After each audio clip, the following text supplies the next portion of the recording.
ఒక ప్రకాశవంతమైన ఉదయం, మృదువైన అలలు బంగారు ఇసుకను ముద్దాడుతున్నాయి. గాలిలో ఉప్పు సువాసన, పైగా ఎగురుతున్న సముద్ర పక్షులు. సముద్రం నిశ్శబ్దంగా కనిపించినా దాని లోతుల్లో ఒక రహస్యం దాగి ఉంది. రియా 12 ఏళ్ల ఆసక్తికరమైన అమ్మాయి. పొడవాటి నల్ల జుత్తు, పసుపు రంగు ఫ్రాక్, తెల్లని చెప్పులు వేసుకుని, చేతిలో ఒక సముద్రపు పూట పట్టుకుని నీటి అంచున నిలబడి ఉంది. ఆమెకు సముద్రపు రహస్యాలను అన్వేషించడం చాలా ఇష్టం. తీరంలో నడుస్తున్న రియా నీటిలోంచి ఒక విచిత్రమైన నీలి వెలుతురు బయటకు వస్తున్నట్టు గమనించింది. ఆ వెలుతురు ఆమెను మరింత దగ్గరికి లాక్కుంది. అప్పుడే 13 ఏళ్ల అర్జున్, చిన్న గోధుమ రంగు జుత్తు, నీలి టీషర్ట్, షార్ట్స్ వేసుకుని రియా వైపు పరిగెత్తుకుంటూ వచ్చాడు. అతనికి సముద్రంపై అంతే ఇష్టం. వారు ఆ వెలుతురు వైపు నిలబడి ఉండగా మృదువైన గుసగుసల శబ్దం వినిపించింది. సముద్రం వారిని పిలుస్తున్నట్టే అనిపించింది. రియా నీటిలోకి చేయి చాచి ఒక చిన్న బంగారు తాళం బయటికి తీసింది. అది సముద్రపు పచ్చికతో కప్పబడి ఉంది, కానీ అద్భుతంగా మెరుస్తోంది.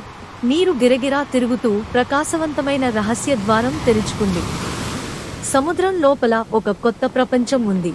సంకోచం లేకుండా రియా, అర్జున్ ఆ ద్వారంలోకి దూకారు. లోపల ఒక మాయాజాల సముద్ర ప్రపంచం ఉంది. అక్కడ వారు ఒక అద్భుతమైన నీటి లోకంలోకి ప్రవేశించారు. రంగురంగుల పచ్చికలు, నాట్యం చేసే చేపలు, వెలుగులు విరజిమ్మే సముద్రపు మొక్కలు, ఒక అద్భుతమైన స్వర్గంలా కనిపించింది. హఠాత్తుగా ప్రశాంతమైన సముద్రం చీకటిగా మారింది. ప్లాస్టిక్ వ్యర్థాలు, నూనె కలుషితం చేస్తూ సముద్రపు జీవితం ప్రమాదంలో పడింది. తాబేలు నెమ్మదిగా మాట్లాడింది. సముద్రం ప్రమాదంలో ఉంది. మనుషులు దాన్ని కలుషితం చేస్తున్నారు. మీరు సహాయం చేయాలి. రియా, అర్జున్ బంగారు తాళంతో సముద్ర హృదయం ని తెరిచారు.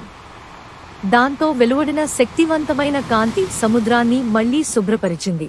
తాబేలు వారివైపు ఈదుకుంటూ వచ్చింది. దీని కళ్లలో పచ్చని వెలుతురు మెరిసింది.